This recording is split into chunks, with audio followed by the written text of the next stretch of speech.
तो आज के इस वीडियो में हम लोग बहुत ही ज़्यादा महत्वपूर्ण विषय पर चर्चा करने वाले हैं, जो कि आप इस वीडियो के टाइटल को देखकर समझ गए होंगे। सो गाइस, तो आज के इस वीडियो में हम लोग बात करने वाले हैं सम्राट अशोक महान द्वारा लगाए हुए सभी स्तंभ और स्तूपों के बारे में विस्तृत जानकारी प्राप्त करने वाले हैं। और हम अपने यहाँ सभी दर्शकों को सम्राट अशोक महान द्वारा लगाए हुए सभी स्तंभ स्तूप उनके बारे में जानकारी, संपूर्ण जानकारी आपको इस वीडियो में मिलेगी। सो गाइस, तो आप लोग इस वीडियो को लास्ट तक दिखेगा। सो फ्रेंड्स, तो वीडियो देखने से पहले अगर आप हमारे चैनल पर नए हैं तो चैनल को कर लीजिए सब्सक्राइब और नीचे देखिए बेल आइकन को भी प्रेस कर दीजिए, जिससे मेरी नई वीडियो मैं अपलोड करूँ उसका नोटिफिकेशन सबसे पहले आपके पास पहुँचे। और फ्रेंड्स, तो अगर आप लोगों का एक लाइक हमारे लिए बहुत ही ज़्यादा इंपॉर्टेंट होता है, क्योंकि आप लोगों के लाइक से ही हमें मोटिवेशन मिलता है और हम अपनी आगे वीडियो डालने के लिए मोटिवेट होते हैं। सो गाइस, तो आप लोग इस वीडियो को लाइक कर दीजिएगा। सो फ्रेंड्स, तो चलिए फटाफट से बिना टाइम वेस्ट किए हुए हम अपने वीडियो की तरफ बढ़ते हैं।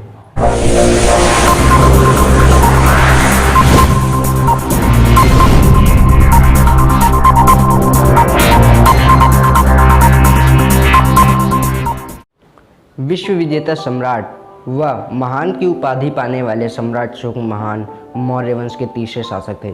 चक्रवर्ती सम्राट अशोक महान प्राचीन काल में एशिया द्वीप के सबसे शक्तिशाली राजा थे। सम्राट अशोक महान ने 273 ईसा पूर्व से 232 ईसा पूर्व तक अपने जीवन में भारत पर राज किया। अशोक के साम्राज्य में अधिकांश भारत, दक्षिण एशिया और उससे आगे अब तक अफगानिस्तान और पश्चिम में फारस और कुछ हिस्से, पूर्व में बंगाल और असम और दक्षिण में मैसूर शामिल हुआ था। दक्षिण एशिया और उससे आगे और अधिकांश भारत में आता है। सम्राट अशोक महान को बौद्ध साहित्य में एक क्रूर और निर्दयी सम्राट के रूप में बताया गया है। फिर जब कलिंग का युद्ध हुआ तब सम्राट अशोक महान ने बुद्ध धर्म को अपनाकर बुद्धिस्ट बन गए और अपना संपूर्ण जीवन बुद्ध धर्म के प्रचार प्रसार एवं सेवा में लगा दिया। सम्राट अशोक महान ने अपना पूरा जीवन बुद्ध धर्म के नाम कर दिया। सम्राट अशोक महान ने बौद्ध धर्म का प्रचार सिर्फ भारत ही में नहीं बल्कि पूरे विश्व में कई जगहों पर किया। पूरे भारत में सम्राट अशोक महान ने कई जगहों पर स्तूपों का निर्माण भी करवाया।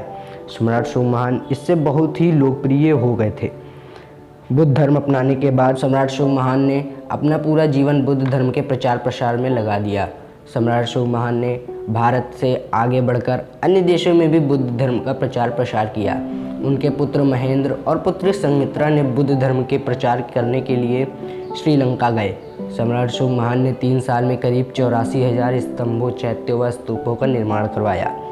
सम्राट अशोक महान ने कई जगहों पर स्तंभ भी बनवाए थे। ये स्तंभ भारत में आज भी बहुत ही प्रसिद्ध हैं। सारनाथ का स्तंभ धम्मचक्र प्रवर्तन की घटना पर आधारित है। यह स्तंभ चुनार के बलुआ पत्थर से बना हुआ है और लगभग 45 फुट लंबे प्रस्तर खंड का है। धरती में गड़े हुए आधार को छोड़कर इसका दंड गोलाकार है। ये जैसे जैसे ऊपर बढ़ता है इनका आकार पतला होता जाता है। दंड के ऊपर इसका कंठ और कंठ के ऊपर शीर्ष है। कंठ के नीचे उल्टा कमल है। इनके गोलाकार कंठ चक्र के 4 भागों में विभक्त है। उनमें क्रमशः हाथी, घोड़ा, सांड तथा सिंह की संजीव प्रकृतियाँ उभरी हुई हैं। कंठ के ऊपर शीर्ष में 4 सिंह मूर्तियाँ हैं जो एक दूसरे के विपरीत दिशा में हैं, जिसकी पीठ एक दूसरे से जुड़ी हुई है। इन चारों शेरों की मूर्तियों के बीच एक दंड 32 तीलियों के धम्मचक्र धारण किए हुए है। ये धम्मचक्र भगवान बुद्ध के 32 लक्षणों का प्रतीक है। ये दिखने में बहुत ही अद्भुत है। इस समय स्तंभ का निचला भाग अपने मूल स्थान में है। शेष सारनाथ में संग्रहालय में रखा है। धम्मचक्र के कुछ ही टुकड़े उपलब्ध हुए हैं। चक्र रहित सिंह शीर्ष भी आज भारत गणतंत्र का राज्य चिन्ह है। अशोक स्तंभ में शेरों का महत्व, इम्पोर्टेंस ऑफ द अशोक स्तंभ लॉयंस। बुद्ध को शेर का पर्यायवाची बुद्ध धर्म में माना गया है। इसलिए ही बुद्ध के द्वारा उपदेश दिए गए धर्मचक्र प्रवर्तन सूत्र को बुद्ध की सिंह गर्जना कहा गया है। बुद्ध के पर्यायवाची शब्दों में शाक्य सिंह व नरसिंह आते हैं। ये दहाड़ते हुए शेर धम्मचक्र प्रवर्तन के समान दृष्टिमान है। जब तथागत बुद्ध को ज्ञान प्राप्त हुआ तब उनके भिक्षुओं ने चारों दिशाओं में जाकर लोक कल्याण के लिए बहुजन हिताय सुखाय का आदेश ऋषिपतन मगधों में दिया था, जो कि आज सारनाथ के नाम से प्रसिद्ध है। इसलिए सम्राट अशोक, जो चंद्रगुप्त मौर्य के पुत्र और मौर्य काल के तीसरे सम्राट, ने स्तंभों के चारों ओर सिंह गर्जना करते हुए सिंहों को बनवाया। आज के समय में इन्हें ही अशोक स्तंभ कहा जाता है। भारत ही में नहीं बल्कि विदेशों में अशोक शोभायमान है। ये कहाँ कहाँ स्थित है इस पर चर्चा करने वाला हूँ। बहुत ही रोचक इतिहास की जानकारी देने वाला हूँ। आप लोग इस वीडियो के अंत तक बने रहें।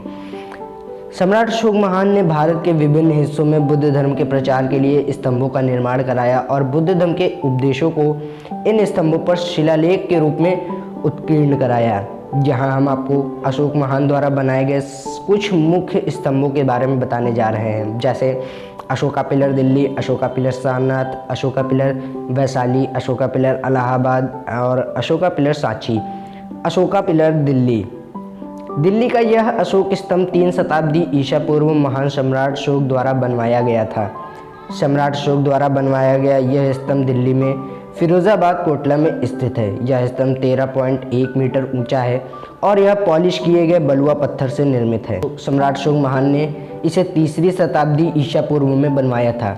पहले यह स्तंभ मेरठ में स्थित था, लेकिन फिरोज शाह तुगलक जब सन 1364 के आसपास मेरठ आया तो उसने इस स्तंभ की खूबसूरती देखकर मोहित हो गया और इसके बाद वह मेरठ में लगे इस स्तंभ को दिल्ली ले जाकर अपने किले में स्थापित करवा दिया। अशोक स्तंभ सारनाथ। सम्राट अशोक का एक स्तंभ सारनाथ में भी स्थित है। सारनाथ में अशोक महान ने बनवाया था। सारनाथ का स्तंभ अशोक स्तंभ के नाम से जाना जाता है। सारनाथ में स्थित इस स्तंभ के शीर्ष पर 4 शेर बैठे हैं। सारनाथ के अशोक स्तंभ को भारत ने राष्ट्रीय प्रतीक के रूप में बनवाया था। इसके अलावा अशोक स्तंभ के निचले भाग में स्थित चक्र को भारतीय तिरंगे के मध्य भाग में रखा गया। सारनाथ स्थित अशोक स्तंभ सारनाथ श्रृंगालय में रखा गया है। अशोक स्तंभ पर 3 लेख लिखे हुए हैं, जिनमें पहला लेख अशोक के ही समय का है और ब्राह्मी लिपि में लिखा गया है, जबकि दूसरा लेख कुशनाल काल का एवं तीसरा लेख गुप्त काल का है। अशोक स्तंभ इलाहाबाद। इलाहाबाद का अशोक स्तंभ किले के बाहर स्थित है। अशोक स्तंभ के बाहरी हिस्से में ब्राह्मी लिपि के अभिलेख लिखे में समुद्रगुप्त अशोक स्तंभ को कौशाम्बी से प्रयाग लाया और उसके बाद दरबारी कवि हरिसेन द्वारा रचित प्रयाग प्रशस्त इस पर खुदवाया गया। इसके बाद 1605 ईस्वी में इस स्तंभ पर मुगल सम्राट जहांगीर के तख्त पर बैठने की कहानी भी इलाहाबाद में स्थित अशोक स्तंभ पर उत्कीर्ण है। माना जाता है कि 1838 में अंग्रेजों ने इसे फिर से खड़ा करवा दिया। अशोक स्तंभ वैशाली। बिहार राज्य के वैशाली में यह अशोक स्तंभ स्थित है। कलिंग के युद्ध के बाद जब सम्राट अशोक ने बौद्ध धर्म अपना लिया था और बौद्ध धर्म का अनुयायी बन चुके थे, तथागत बुद्ध ने अपना अंतिम उपदेश वैशाली में ही दिया था। उनकी याद में सम्राट अशोक ने वैशाली में ही इस अशोक स्तंभ का निर्माण कराया था। वैशाली स्थित अशोक स्तंभ अन्य स्तंभों से काफ़ी अलग है। स्तंभ के शीर्ष पर त्रुटिपूर्ण तरीके से एक सिंह की आकृति बनी है, जिसका मुंह उत्तर दिशा में है। इसे तथागत बुद्ध की अंतिम यात्रा की दिशा माना जाता है। स्तंभ के बगल में ईंट का बना एक स्तूप और एक तालाब है, जिसे रामकुंड के नाम से जाना जाता है। सांची का अशोक स्तंभ।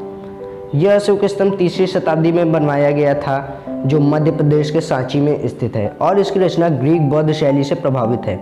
यह सारनाथ स्तंभ से भी काफ़ी मिलता जुलता है।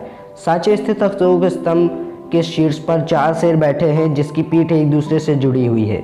सदियों पुराना होने के बावजूद भी यह स्तंभ नवनिर्मित दिखाई देता है।